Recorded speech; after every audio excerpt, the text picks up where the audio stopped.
आजा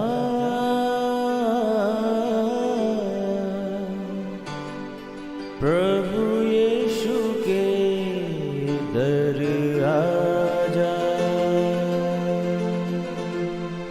जीवन मिलेगा तुझे।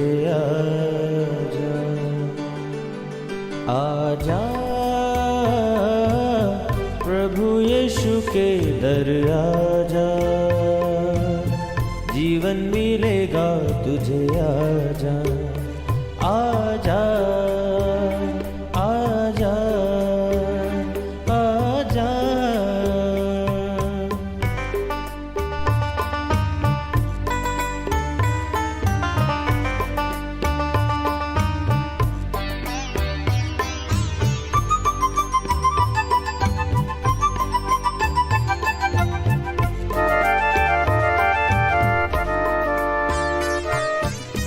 दिल पे जो तेरे बड़ा बोझ है, सारी उम्र का एक रोग है।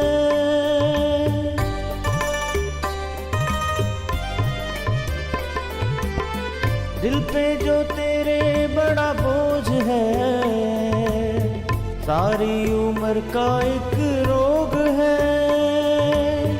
क्यों नहीं आता यीशु पास तू,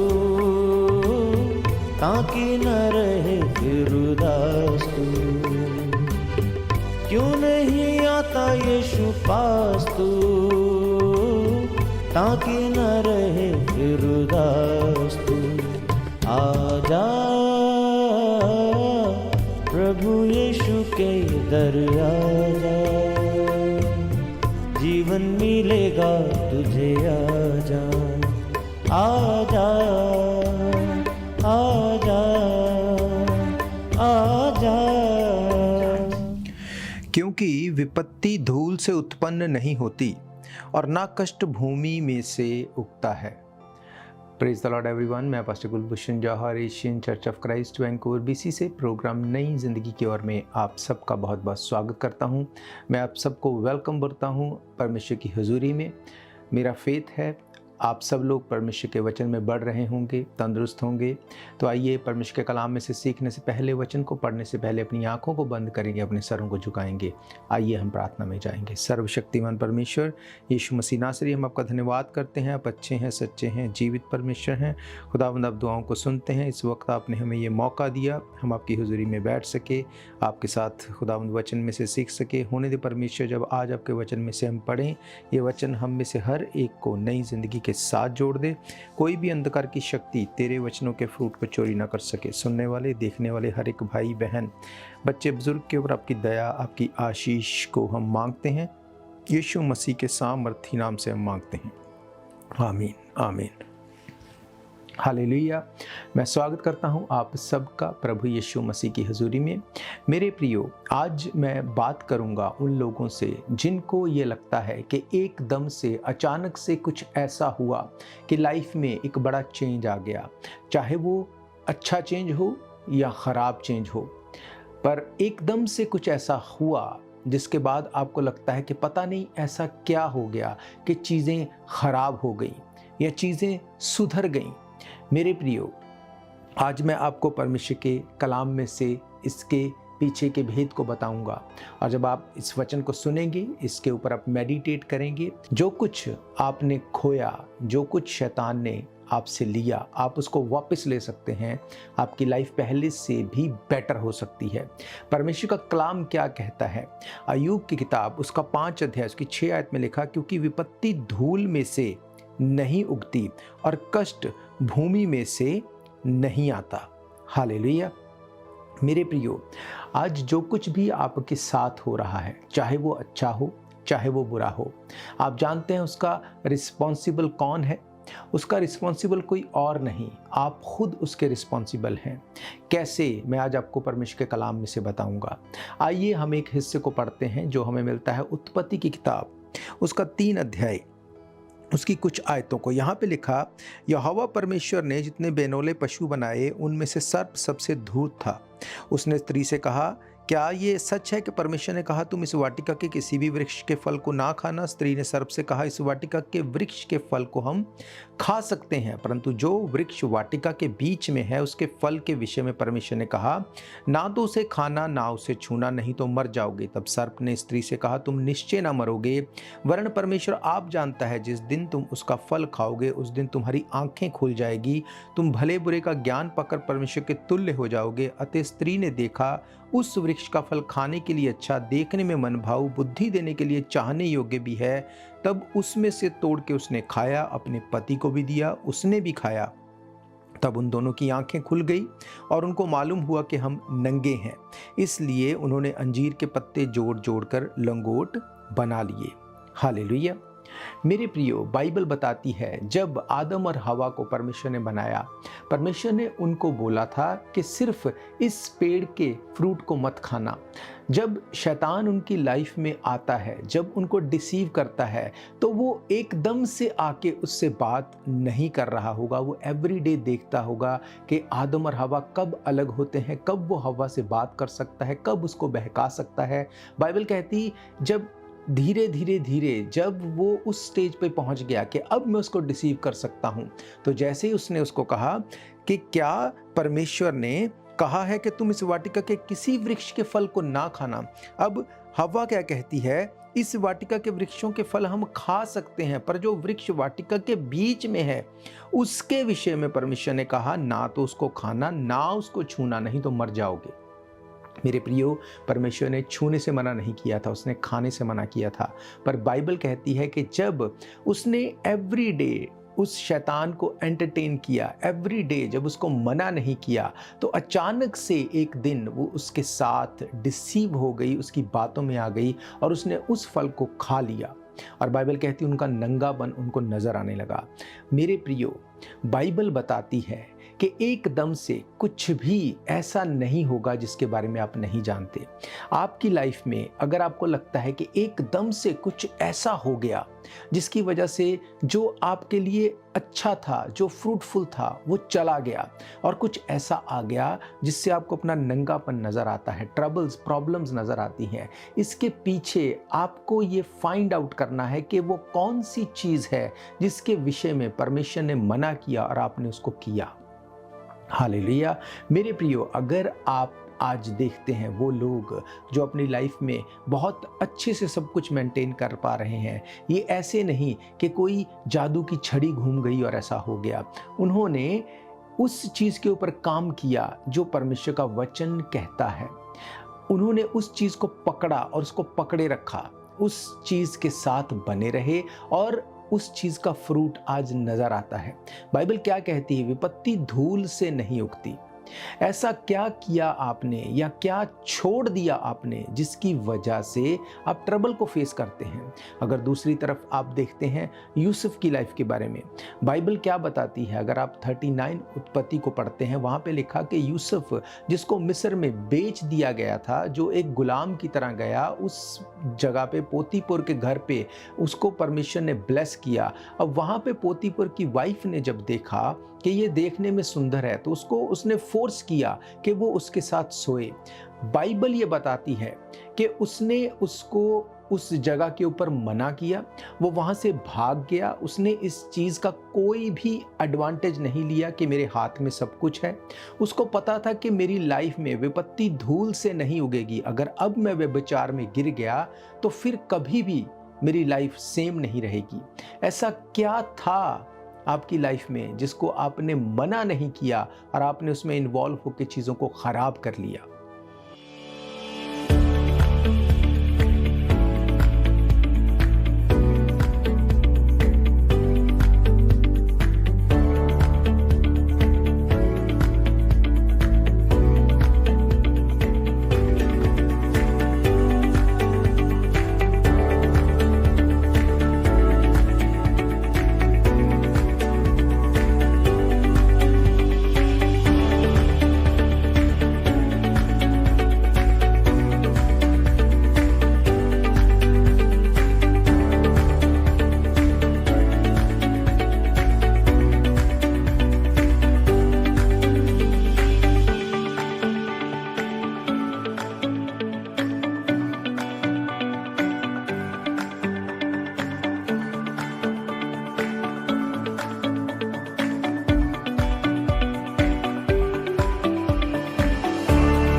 प्रियो, कितनी बार आप वचन को सुन चुके, कितनी टेस्टिमनीज को सुन चुके, कितने परमेश्वर के कामों को देख चुके, उसके बावजूद भी अगर आप परमेश्वर के वचन के ऊपर खड़े नहीं रहते, अगर आप प्रभु यीशु मसीह पे फेथ नहीं करते, तो फिर आप नहीं बोल सकते कि अचानक से ऐसा क्या हो गया।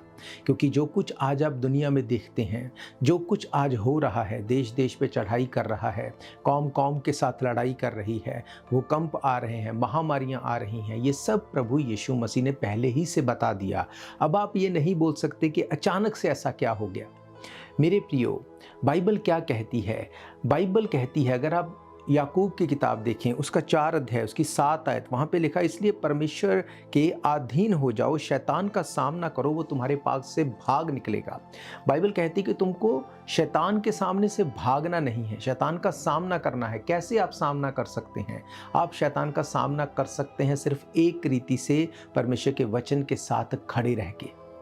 हालेलुया।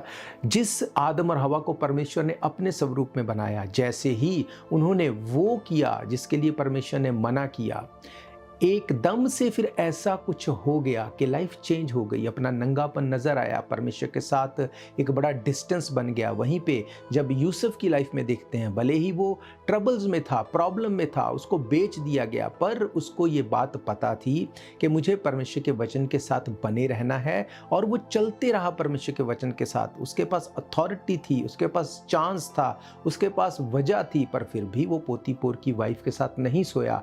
और बाइबल कहती है वहीं पर परमेश्वर ने उसको प्रधानमंत्री बनाया। हालेलुया। मेरे प्रियो, विपत्ति धूल से नहीं आती। जो कुछ आपकी लाइफ में हो रहा है उसका रिस्पॉन्सिबल कोई नहीं, आप खुद हैं। या तो आप शैतान के सामने से भाग सकते हैं, आप गिर सकते हैं उन चीज़ों में जिनको वो ऑफर करता है। फिर आप नहीं बोल सकते कि एकदम से ये कैसे हो गया। या आप परमेश्वर के वचन में खड़े रह सकते हैं, आप शैतान को अब भागते हुए देख सकते हैं। हालेलुया। मेरे प्रियो, परमेश्वर आपको ग्लिम्स देता है, वो आपसे बात करता है, वो आपको चीज़ों को दिखाता है, कभी दर्शनों के ज़रिए, कभी सपनों के ज़रिए, कभी परमेश्वर के दासों और दासियों के ज़रिए वचन के द्वारा, कभी बाइबल पढ़ते हुए वो आपको बताता है कि कौन सी ऐसी चीज़ें हैं जो तुमको करनी है और कौन सी ऐसी चीज़ें हैं जो तुमको नहीं करनी, ताकि रिजल्ट तुम्हारे अकॉर्डिंग हो सके। हालेलुया। ये बिल्कुल उसी तरह से है। अगर आपको अपनी फिजिक को फिट रखना है, अगर बॉडी को तंदुरुस्त रखना है, तो आपको क्या करना पड़ेगा? आपको एक्सरसाइज करनी पड़ेगी, और उसके साथ साथ आपको अपनी डाइट को भी चेंज करना पड़ेगा। आप जंक फूड खा के ये नहीं सोच सकते कि आप तंदुरुस्त होंगे। उसी तरह से सब कुछ को सुनते हुए, सब चीज़ों में इन्वॉल्व होते हुए आप नहीं सोच सकते कि आपकी लाइफ में सब कुछ सही रहेगा। अगर आप परमेश्वर के वचन में बने रहते हैं, अगर आप परमेश्वर के वचन के ऊपर खड़े रहते हैं, फिर कोई भी कुछ भी क्यों ना कहता रहे। बाइबल क्या कहती? तेरे पास 1000, दाहिने हाथ 10,000 गिरेंगे, वो तेरे पास नहीं आएगा। फिर वो एकदम से कुछ चेंज नहीं कर पाएगा। क्यों? क्योंकि आपकी वो मेहनत, आपका किया गया काम आपको उस जगह से नहीं हिला सकेगा। हालेलुया। मेरे प्रियो, एक और हिस्से को देखते हैं, प्रेरितों के काम 10 अध्याय उसकी 9 आयत से। यहाँ पे लिखा, दूसरे दिन जब वे चलते चलते नगर के पास पहुंचे तो दोपहर के निकट पतरस छत पर प्रार्थना करने के लिए चढ़ा। उसे भूख लगी और कुछ खाना चाहता था, परंतु जब वे तैयारी कर रहे थे वे बेसुध हो गया। उसने देखा कि आकाश खुल गया, एक पात्र बड़ी चादर के समान चारों ओर कोनों से लटकता हुआ पृथ्वी की ओर उतर रहा था, जिसमें पृथ्वी के सब प्रकार के चौपाए, रेंगने वाले जंतु, आकाश के पक्षी। उसे ऐसा एक शब्द सुनाई दिया, हे पतरस, उठ मार खा। परंतु पतरस ने कहा, नहीं प्रभु, कभी नहीं, क्योंकि मैंने कभी अपवित्र या अशुद्ध वस्तु को नहीं खाया। दूसरी बार उसे शब्द सुनाई दिया, जो कुछ परमेश्वर ने शुद्ध ठहराया उसे अशुद्ध मत कह। 3 बार ऐसा ही हुआ, परंतु तुरंत उसके बाद वो पात्र आकाश पर उठा लिया गया। जब पतरस अपने मन में दुविधा में था, तो ये दर्शन जो उसने देखा क्या हो सकता है, तो देखो वे मनुष्य जिन्हें कुरनेलियुस ने भेजा शमौन के घर का पता लगाकर द्वार पर आ खड़े हुए और पुकार कर कहने लगे, क्या शमौन जो पतरस कहलाता है यहीं अतिथि है? पतरस जो उन दर्शन पर सोच ही रहा था कि आत्मा ने उससे कहा, देख 3 मनुष्य तेरी खोज में है। हालेलुया। मेरे प्रियो, बाइबल बताती है कि जब पतरस को भूख लगी, वो बेसुध होके वो लेट गया। उसने एक दर्शन देखा कि एक चद्दर आसमान से उतरती है, उस पर सब चौपाए, सब वो चीज़ें जो वो नहीं खाता था वो उसको उतरती हुई दिखी। उसको बोला गया मार और खा। 3 बार ऐसा हुआ। और बाइबल कहती है कि जब वो उठा, वो दर्शन को समझ नहीं पा रहा था क्योंकि वो उन चीज़ों को नहीं खाता था।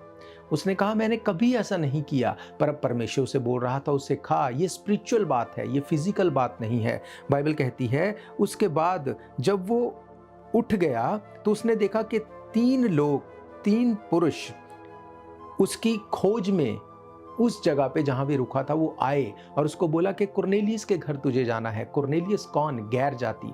बाइबल कहती जो पहले कभी उसने नहीं किया, उसने उसको किया। और जब वो कुरनेलियस के घर गया, जब परमेश्वर का वचन वहाँ पे सुनाया गया, उसको ये पता चला कि जैसे उसने दर्शन देखा, परमेश्वर ने कुरनेलियस को भी दर्शन दिया कि पतरस को अपने घर बुला। अब कुरनेलियस ने भी पहले अब कभी ऐसा नहीं किया था। जब उन्होंने वो किया जो पहले कभी नहीं किया था, तब बाइबल कहती है कि पतरस ने उनको वचन सुनाया, पवित्र आत्मा उनके ऊपर उतरा और परमेश्वर के वचन पूरे हुए। पतरस क्या बोलता है, अगर आगे इसको आप पढ़ते हैं, वहाँ पे लिखा 10 अध्याय की 34 आयत में, तब पतरस ने कहा अब मुझे निश्चय हुआ कि परमेश्वर किसी का पक्षपात नहीं करता, वरन हर एक जाति जो उससे डरती है, धर्म के काम करती है, वो उसे भाता है। परमेश्वर किसी का पक्षपात नहीं करता। एकदम से आपको लगता है चीज़ें चेंज हो गई, आप बहुत बड़े धर्मी हो सकते हैं, पर जब आप वचन पे खड़े नहीं रहते तो फिर एकदम से चीज़ें चेंज हो जाती हैं। आप बहुत बड़े पापी हो सकते हैं, पर जब एकदम से आप तौबा करते हैं, वचन पे मन लगाते हैं, प्रभु यीशु मसीह को आप अंगीकार करते हैं, चीज़ें चेंज होती हैं। याद रखो, विपत्ति धूल से नहीं उगती, कुछ भी अपने आप नहीं होता। जो कुछ आप करते हैं, आप उसका रिजल्ट अपनी लाइफ में देखते हैं।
अगर आपने देखा है अपनी लाइफ में एक चेंज को, वो घटी की तरफ है, ट्रबल की तरफ है, तो आपको ये एक अलार्म की तरह लेना चाहिए। आपको परमेश्वर के करीब आना है, आपको वचन को पढ़ना है। मैंने आपको क्या बताया, बाइबल कहती कुरनेलियस जो गैर जाति था, परमेश्वर ने उससे बात की। क्या वो बात एकदम से की? अगर आप वचन को ध्यान से पढ़ते, बाइबल बताती कि वो परमेश्वर के काम में हेल्प करता था, परमेश्वर के लोगों को हेल्प करता था। अगर आप परमेश्वर के साथ उसके काम में इन्वॉल्व होते हैं, परमेश्वर भी आपकी चिंता करता है। सेम चीज़ उसने पतरस को बताई, जो उसने कुरनेलियस से बात की। पतरस ने जो पहले कभी नहीं किया, परमेश्वर ने उसको कहा नहीं, तुझे ये करना है। उसने वो किया और पवित्र आत्मा उतरा। बाइबल कहती है जो पहले कभी नहीं हुआ था वो हुआ। और पतरस ने इस बात को वेरीफाई किया कि अब मैं जान गया हूं परमेश्वर किसी का पक्षपात नहीं करता। सेम चीज़ जब आप रोमन्स की किताब में पढ़ते हैं, पौलुस भी इसके बारे में बताता है। वो बताता है अगर आप पापों से तौबा करते हैं, अगर प्रभु को अंगीकार करते हैं, तो बाइबल कहती परमेश्वर किसी का पक्षपात नहीं करता। पौलुस कहता है जो उससे डरता है, जो उसके भय में चलता है, जो उससे प्यार करता है, उसकी आज्ञाओं को मानता है, वो अपनी करुणा उनके ऊपर बना के रखता है। हालेलुया। और यही चीज़ जब यूहन्ना प्रकाशित वाक्य लिख रहा था तो वो भी क्या बताता है, अगर प्रकाशित वाक्य 7 अध्याय उसकी 9 आयत को पढ़ते हैं, वहाँ पे लिखा इसके बाद मैंने दृष्टि की, देखो हर एक जाति, कुल, लोग, भाषा में से एक बड़ी भीड़ जिसे कोई गिन नहीं सकता था, श्वेत वस्त्र पहने हुए, अपने हाथों में खंजूर की डालियाँ लिए हुए सिंहासन के सामने और मेमने के सामने खड़ी हैं। हालेलुया। मेरे प्रियो, बाइबल ये बताती है कि जब हम सिंहासन के सामने खड़े होंगे तब उसमें क्रिश्चियंस लोग नहीं होंगे, सब उसमें सब भाषाएं, कुल, जातियां, हर एक जो परमेश्वर से डरता है, जो उसको अपना अंगीकार कर चुका, हर एक जन वहाँ पे मौजूद होगा। क्यों? क्योंकि परमेश्वर ने धर्म और जाति नहीं बनाया, ये इंसान के बनाए गए हैं। परमेश्वर ने आदम को बनाया, हव्वा को बनाया, जिसमें से हम निकले हैं। जब आज आप वचन को सुन रहे हैं, परमेश्वर आपसे बात कर रहा है। हालेलुया। मेरे प्रियो, विपत्ति, मैंने आपको क्या पढ़ाया? विपत्ति धूल में से नहीं निकलती। कोई भी चीज़ अपने आप नहीं निकलता, कष्ट भूमि में से नहीं उगता। आपने उसके लिए कुछ किया है, आपने शैतान को कहीं अलाउ तो नहीं किया। वो आपकी लाइफ में एवरीडे आके आपको डिसीव करता है, एवरीडे आके आपको वो डिसीव करता है। एक दिन आप उसमें फंस जाते हैं। जब आप मोबाइल चलाते हैं, एवरीडे अगर आप उसमें गंदगी को देखते हैं, एक दिन आप उसमें फंस जाएंगे।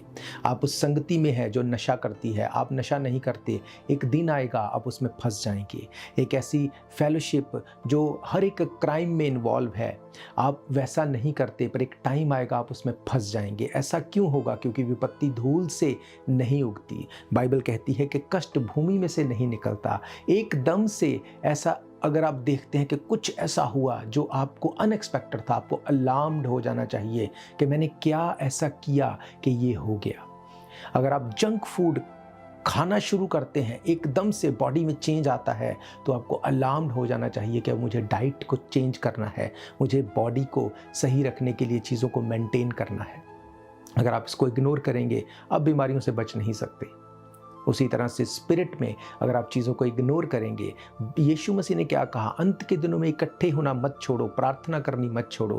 कितना इकट्ठे होते हैं आप, कितनी प्रार्थना करते हैं? संडे को आप भवन में ना हो के कहीं और जगहों पे होते हैं, काम पे होते हैं, छुट्टी है तो घर पे सोते हैं। तो आप क्या एक्सपेक्ट करते हैं? विपत्ति धूल में से नहीं निकलती, कष्ट भूमि में से नहीं निकलता। फिर आप नहीं बोल सकते एकदम से ऐसे कैसे हो गया। बाइबल कहती है अंत के दिनों में बहुत लोगों का विश्वास ठंडा पड़ जाएगा। आप ऑलरेडी ठंडे पड़ चुके हैं, और अगर अब भी आप नहीं जागे तो आप सोच नहीं सकते कि क्या होने वाला है। हालेलुया। भजन संहिता में लिखा, तेरे 5,000 दाहिने हाथ 10,000 गिरेंगे। इसका मतलब समय ऐसा आ रहा है कि लोग गिरेंगे, और उसने कहा वो तेरे पास नहीं आएगा। अगर तो आप वचन से प्यार करते हैं, परमेश्वर के काम को करने वाले हैं, संगति में रहने वाले हैं, तो ये वचन आपके लिए हैं। पर अगर आपको सिर्फ ये लगता है कि दैट्स ओके, मुझे सब पता है, ये वचन पता है, सिर्फ ये वचन लिखे होने से आपको नहीं बचा सकता। आपको इसकी सब चीज़ों को पूरा करना पड़ेगा। उसने कहा जो परम प्रधान के छाए हुए स्थान में बैठा रहे, वो सर्वशक्तिमान की छाया में ठिकाना पाएगा। तो मेरे प्रियो, मेरा ये फेथ है, ये वचन आपकी ज़िंदगी में काम करेंगे। आज से आप देखेंगे आपकी स्पिरिचुअल लाइफ में ऐसा क्या हो गया जो स्पिरिचुअल लाइफ गिर गई। ऐसा क्या आपने किया, क्या शैतान को अलाउ किया, या क्या आपने नहीं किया। आदम और हवा ने उस फल को खाया जो शैतान ने उनको दिया, और उसके बावजूद उन्होंने रिकवर करने के लिए रिपेंट नहीं किया। उन्होंने पत्ते तोड़ के अपने लिए लंगोट बना लिए ताकि नंगापन छिप सके।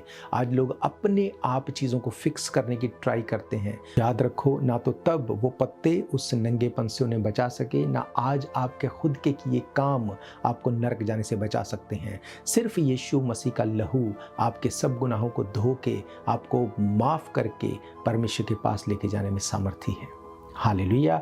तो अपनी आंखों को बंद करो, मैं आपके लिए दुआ करूंगा। अगर आपने प्रभु यीशु मसीह को अपना उद्धारकर्ता ग्रहण नहीं किया, आप इस प्रार्थना को मेरे पीछे दोहरा सकते हैं। सर्वशक्तिमान परमेश्वर यीशु मसीह नासरी, हम आपका धन्यवाद करते हैं। आपके वचन में से हमने ये जाना है कि विपत्ति धूल में से नहीं उगती, कष्ट भूमि में से नहीं निकलता। मेरी लाइफ के सारे कष्ट, सारे पाप, सारी ट्रबल, सब चीज़ों से जो मैंने गलतियां, गुनाह किए, मैं माफ़ी को मांगता हूँ, मैं माफ़ी को मांगती हूँ।